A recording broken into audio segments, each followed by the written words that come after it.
Today we are going to discuss about the exercise 5.4 optional exercise, है ना, arithmetic progression, जिसका पहला question है कि which term of the AP, that is important question, कि which term of the AP is its first negative terms, इस AP का पहला नेगेटिव टर्म्स कौन सा होगा। तो दैट इज वेरी सिंपल, देखो नेगेटिव टर्म्स जो होता है यानी कि उसमें माइनस साइन आना चाहिए, और माइनस साइन हमेशा जीरो से क्या होता है, छोटा होता है। ठीक, तो सबसे पहले हम लोग an फाइंड करेंगे, an। तो इस सीरीज के an के लिए सबसे पहले आपको क्या जरूरत पड़ेगी, a की। तो a क्या है यहाँ पर, a इक्वल टू 121 है और d की वैल्यू 117 माइनस 121, यानी कि d आएगा आपका 4, किसका, माइनस का। ठीक, अब देखिए मैं लेट कर लेता हूं कि लेट फर्स्ट नेगेटिव जो टर्म होगा वो होगा nth टर्म होगा, nth टर्म जो भी होगा वो फर्स्ट नेगेटिव टर्म होगा। तो इसके लिए हम लोग सबसे पहले an फाइंड आउट कर लेंगे। an क्या होगा, a plus n minus 1 into d. So an equal to a की value 121 plus n minus 1 into d की वैल्यू माइनस का 4। सिंप्लीफाई कर लो तो 121 माइनस 4n प्लस का 4, सो 125 minus 4n that is an। ठीक, तो फर्स्ट नेगेटिव टर्म जो भी होगा, यानी कि अगर हमने जैसे लेट किया कि nth टर्म इसका फर्स्ट नेगेटिव टर्म है, तो इसका मतलब ये क्या होगा, जीरो से छोटा होना चाहिए, यानी कि an must be less than zero, an zero से छोटा होगा, यानी कि 125 minus 4n is less than zero.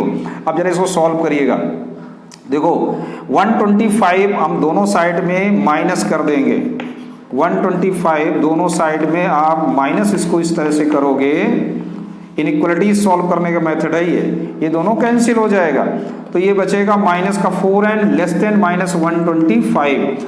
और इनइक्वालिटीज में अगर माइनस इस तरह कैंसिल नहीं हो सकता कि माइनस माइनस कैंसिल कर दें, ये माइनस रिमूव कर सकते हैं, हटा सकते हैं, डिलीट कर सकते हैं, लेकिन किस कंडीशन में, इसका साइन चेंज हो जाएगा, यानी लेस देन की जगह अब क्या हो जाएगा, greater than 125। Therefore divided by 4, so n is greater than 4 3 जा 12, 4 1 जा 4 1, यानी कि जो n की वैल्यू होगी वो 31 होल 1/4 से बड़ी होगी। चूंकि n क्या है कि इंटीजर है, इसलिए 31 से बाद में, यानी 31 से बड़ा कौन सा इंटीजर होगा, वो 32 होगा। So therefore n equal to क्या जाएगा, 2 या 32 आ जाएगा। यानी कि मैं कह सकता हूं कि first negative term of this series कौन सा बनेगा, 32 टर्म, ये जो टर्म आएगा वही हमारा फर्स्ट नेगेटिव टर्म होगा। तो वो कौन सा टर्म होगा, निकाल लीजिए, a32 equal to a plus 31d। So a की वैल्यू रख दीजिए, a की वैल्यू क्या है, 121 प्लस 31 इंटू माइनस का 4, सो 121 माइनस, सो माइनस का 3। तो हम कह सकते हैं इस सीरीज का जो पहला नेगेटिव टर्म होगा वो क्या आएगा, माइनस का 3। तो ये आपका आंसर हो गया, आया समझ में। So come to question number 2। Question number 2 में कह रहा है the sum of the third and seventh term of AP is 6। इसका मतलब क्या हुआ, क्या गिवन है, थर्ड टर्म, यानी a3 plus a7 is given 6, पहली कंडीशन है। और दूसरी में है कि देयर प्रोडक्ट इज 8, यानी a3, दूसरी कंडीशन में क्या है कि a3 into a7 that is a given 8। ये दो कंडीशन आपको केवल गिवन है, और find the sum of first 16 terms. चलिए देखते हैं। तो देखो a3 का मतलब क्या होता है, a प्लस 2d, और a7 का मतलब a plus 6d equal to 6। तो यहाँ से 2a plus 8d equal to 6, 2 से डिवाइड कर देंगे तो a plus 4d equal to क्या आ गया, 3। तो कह सकते हैं कि a की वैल्यू क्या है, 3 minus 4d। This is a first equation, ये चीज समझ में आ रही है।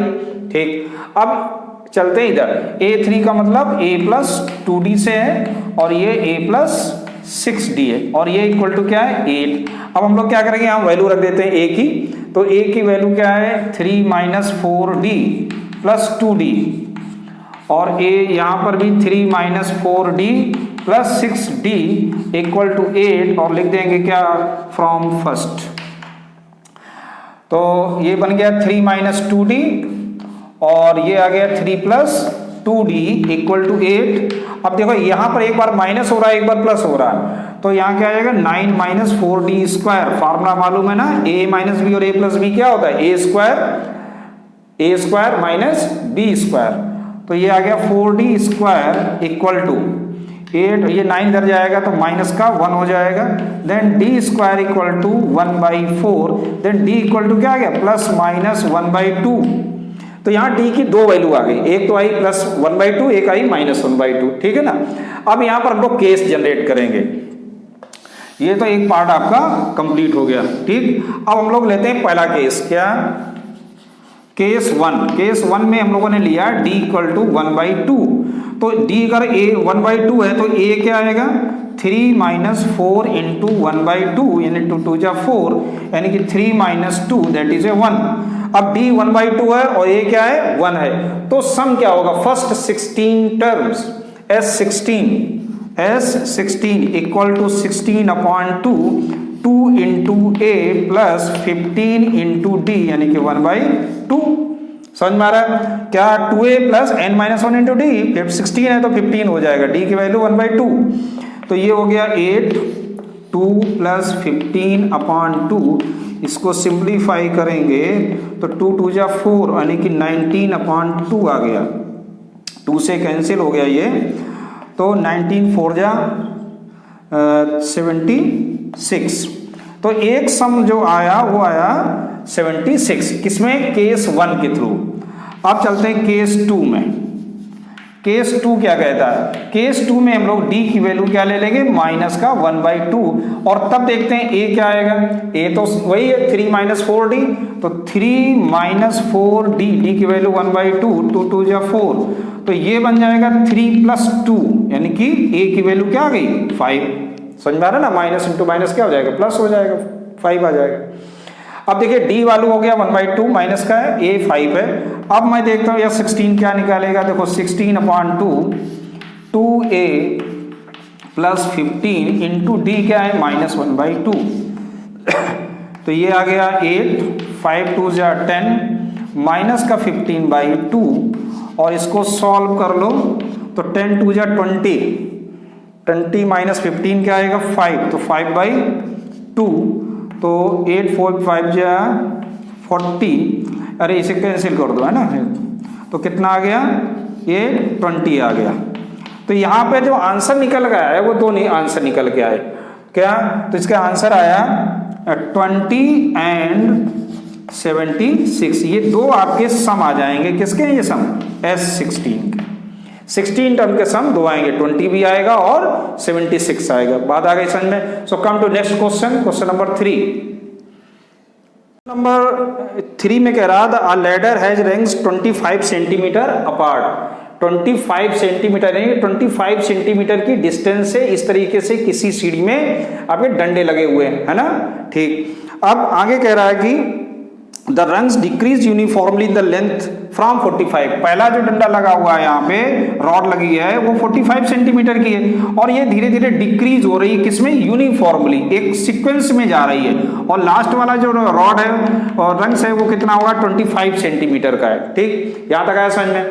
और इनके बीच का जो डिस्टेंस चल रहा है वो 25 है, बीच की जो ये डिस्टेंस है वो कितनी है 25, और टोटल कितना है हाइट देखें तो 2 होल 1/2 मीटर। तो सबसे पहले हमको क्या निकालना होगा, नंबर ऑफ रंग इक्वल टू टोटल कितना है 2 होल 1/2 मीटर, इसका मतलब इसको सेंटीमीटर में चेंज करेंगे तो कितना आएगा 250 सेंटीमीटर, और डिस्टेंस कितनी है 25। अब देखो यहाँ +1 होगा, ये +1 समझ लो जरा, जैसे एक एग्जांपल में समझ लो कि अगर मैं बोलूं कि एक पॉइंट A है और एक पॉइंट ये B है, समझना, और यहाँ पर है आपका 2-2 सेंटीमीटर की डिस्टेंस से ये पॉइंट है यहाँ पर 1 2 3 4 और ये 5, ये सभी 2 सेंटीमीटर की है। अब देखो अगर मैं बोलूँ कि ये टोटल 10 सेंटीमीटर है, तो 10 में अगर आप 2 का डिवाइड करोगे तो क्या मिल जाएगा 5, लेकिन टोटल पॉइंट कितने 1 2 3 4 5 6, यानी 5 + 1 पॉइंट कितने 6 हैं। कैसे खुद देख लो, लेकिन जो गैप है वो 5 है। देखो 1 2 3 4 5 का गैप है, लेकिन हम पॉइंट की बात करें 1 2 3 4 5 और 6, तो ऐसे ही ये सीढ़ी है, ठीक है। एक डंडा ये, दूसरा, तीसरा, चौथा, पांचवा ऐसे ही लगा हुआ है। तो यहाँ पर हम मुझे क्या करना होगा +1 करना होगा, तो ये कितना आ जाएगा 11, यानी कि टोटल नंबर ऑफ रंग्स जो है वो कितने 11 है। ठीक, ये चीज समझ में ना, यही समझना था यहाँ पर कि यहाँ 11 कैसे हुआ, यानी कि सीढ़ी में डंडे कितने लगे हुए हैं, वो 11 डंडे लगे हुए हैं। ठीक, अब जो पहला रंग्स है उसकी जो लेंथ है वो कितनी है 45, यानी ये अगर हम सीक्वेंस बना रहा है तो यहाँ ए क्या हो गया 45 सेंटीमीटर का है। पहला जो रंग्स होगा लेंथ उसकी 45 हो, और लास्ट का मतलब है A11 is given how much 25 centimetre is given, ये समझ में आया।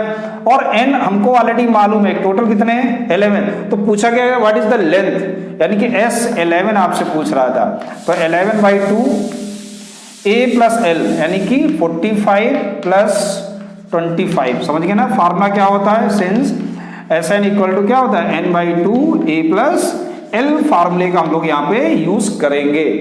तो ये आएगा 11/2 इंटू, और ये कितना हो गया 70, सो 11 × 35 और मल्टीप्लाई कर दीजिए, तो टोटल जो लेंथ है यानी जो रिक्वायर्ड वुड है किसके लिए रंग्स के लिए वो है 385 सेंटीमीटर या 3.85 मीटर। बात आ गई समझ में, तो आप लिख देंगे क्या total required wood for the rungs = 3.85 metre. समझ में आ गया। So come to next question, और ये आपका क्वेश्चन नंबर कौन सा था, क्वेश्चन नंबर 3 हो गया। ठीक, अब चलते क्वेश्चन नंबर 4 पे हम लोग। Number 4 that is very important question, board में ये पूछा भी जा चुका है एक बार। तो क्वेश्चन कह रहा था houses of the row are the numbered consequently from 1 to 49। किसी कॉलोनी में लाइन से हाउस बने हुए हैं और हाउस नंबर पड़ा हुआ है 1 2 3 4 up to 49। क्वेश्चन कह रहा है so there the value of the x such that sum of the number of houses preceding the house numbered x is equal to the sum of the numbers of houses following it। मतलब समझो पहले तो आप समझ लो कि जैसे 1 number house 2 3 4 5 ऐसे ये हाउस चले गए, और कितने हाउस हैं 49 हाउसेस हैं, ठीक है ना। ऐसे आप हाउस दिए गए, उसी में एक हाउस नंबर है बीच में x, मैंने लेट कर लिया कि एक हाउस है उसका नंबर क्या है x, तो उसके पहले वाला जो हाउस नंबर होगा वो क्या होगा x - 1 होगा, ठीक है ना। उसके बाद वाला जो हाउस नंबर होगा वो क्या होगा x + 1 होगा। इस तरह से हाउस आगे बढ़ते चले जाएंगे। तो क्वेश्चन ये कह रहा कि एक x एक ऐसा हाउस है जिसका प्रीसीडिंग हाउस, यानी कि कहने का मतलब है कि 1 + 2 + 3 + 4 + 5 कहां तक x तक, फिर 1 + 2 + 3 + 4 + 5 कहां तक x - 1 तक, इनका जो सम होगा वो किसके इक्वल होगा सभी हाउसेस के नंबर के, नहीं S49 के। यानी कंडीशन आप समझो, पहले कंडीशन क्या बन रही है कि 1 + 2 + 3 + 4 + 5 up to x - 1 प्लस फिर से 1 + 2 + 3 + 4 up to x equal to क्या होगा S49। तो कंडीशन बन के आई Sx - 1 + Sx = S49। ये आपका क्वेश्चन कह रहा, 2-3 बार पढ़ोगे तो और समझ में आ जाएगा। अब चलो शुरू करते हैं। देखो a तो 1 है और d भी 1 है, ठीक। तो Sx - 1 क्या आएगा x - 1/2, फार्मूला वही n/2 2a + n - 1 2a यानी कि 2 × 1 प्लस x - 1 यानी ये n हो गया -1 × d भी 1 है, ठीक, प्लस Sx यानी कि x/2 2 × 1 प्लस x - 1 × d क्या है 1 इक्वल टू 49 का मतलब 49/2 2a प्लस 48d का 1। ये सही समझ में आ गई। चलो अब इसको सॉल्व करना है। तो देखिए x - 1/2 ये आ गया 2 और यहाँ आ गया x minus 2 plus x upon 2 plus x minus 1 equal to 49 upon 2 plus 48। समझते हुए चलो, सिंपल क्वेश्चन है, थोड़ा सा दिमाग लगाओगे तो आ जाएगा। ये देखो 2 से 2 कैंसिल हो गया, तो यहाँ बचा x into x minus 1 upon 2 और यहाँ बचा x into x plus 1 upon 2 और इक्वल टू में आ गया 49 इंटू 50 हो गया, तो 50 अपॉन 2 कितना 25, 2 से कैंसिल कर दिया मैंने।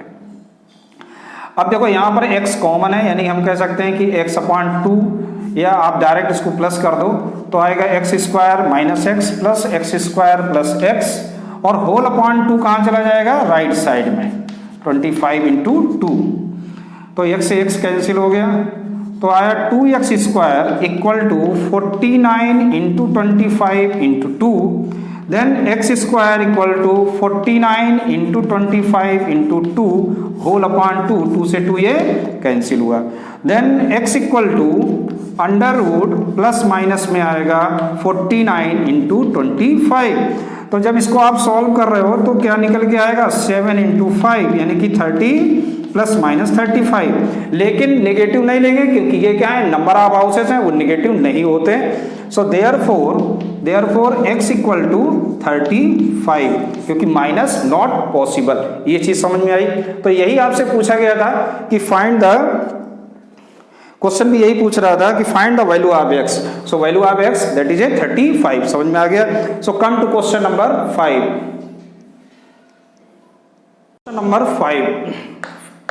क्वेश्चन नंबर 5 में आप बुक में अपने देखो जरा, फिगर देखो और उसको समझो जरा। जो फिगर है उसके अकॉर्डिंग टू मैं बताऊं। देखो इसमें स्टेप्स हैं। क्वेश्चन ये कह रहा है कि the small terrace at the football ground comparison of 15 step. कितने स्टेप हैं 15 स्टेप हैं और ईच 50 मीटर लॉन्ग है और बुल्ड द सॉलिड कंक्रीट, जबकि कह रहा है कि हर एक स्टेप 1/4 मीटर ऊंचा है। एक स्टेप 1/4 मीटर ऊंचा, दूसरा 1/4, फिर तीसरा 1/4 और स्टेप की जो चौड़ाई है जिस पर आप पैर रखते हो वो कितना है 1/2 मीटर है। अब देखो ध्यान से समझो कि अगर मैं इस तरह तुमको समझाने की कोशिश करता हूं, देखो जैसे एक स्टेप ये, फिर दूसरा ये इस तरीके से और फिर तीसरा इसके इस तरह लगा हुआ है।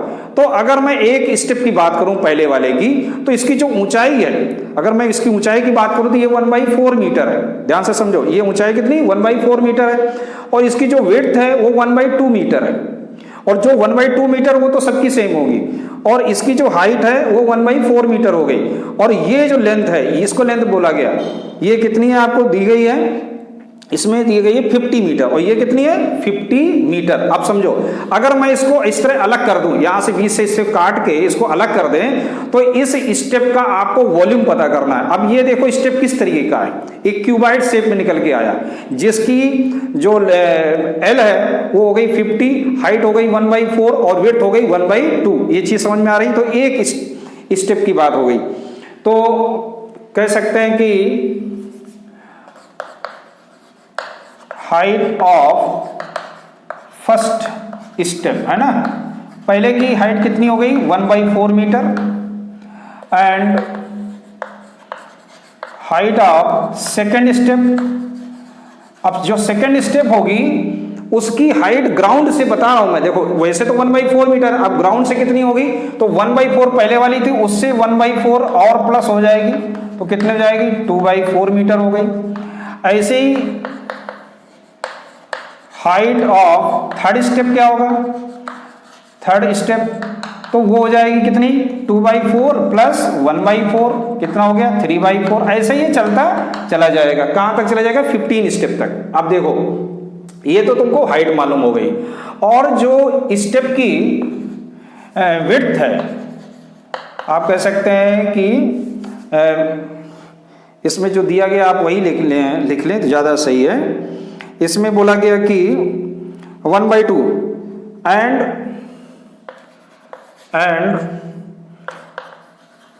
ट्रीट बोला गया उसके लिए ऑफ स्टेप इक्वल टू कितना 1/2 मीटर। ये सबका क्या रहेगा सेम, यानी स्टेप जो फुट की जहां पैर रखते हैं उसकी जो चौड़ाई है वो कितनी 1/2 मीटर है, और हाइट सबकी सेम होगी।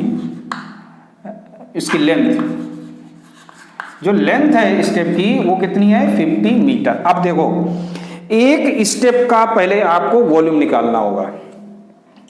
सो वॉल्यूम ऑफ वन स्टेप कितना होगा, L into b into h formula होता है, तो कितना जाएगा L 1/4 इंटू 1/2 इंटू 50, ठीक। और इसी तरीके से सेकंड के लिए, सेकंड स्टेप के लिए अगर हम बात करें तो क्या आएगा, तो क्या चेंज होगा, केवल इसकी ये जो आपकी हाइट है वो चेंज होती चली जाए, यानी कि अब हो जाएगा यहाँ पर 2/4 इंटू 1/2 इंटू 50। ऐसे थर्ड के लिए क्या हो जाएगा 3/4 इंटू 1/2 इंटू 50, और टोटल कितने हैं 15 है। तो रिक्वायर्ड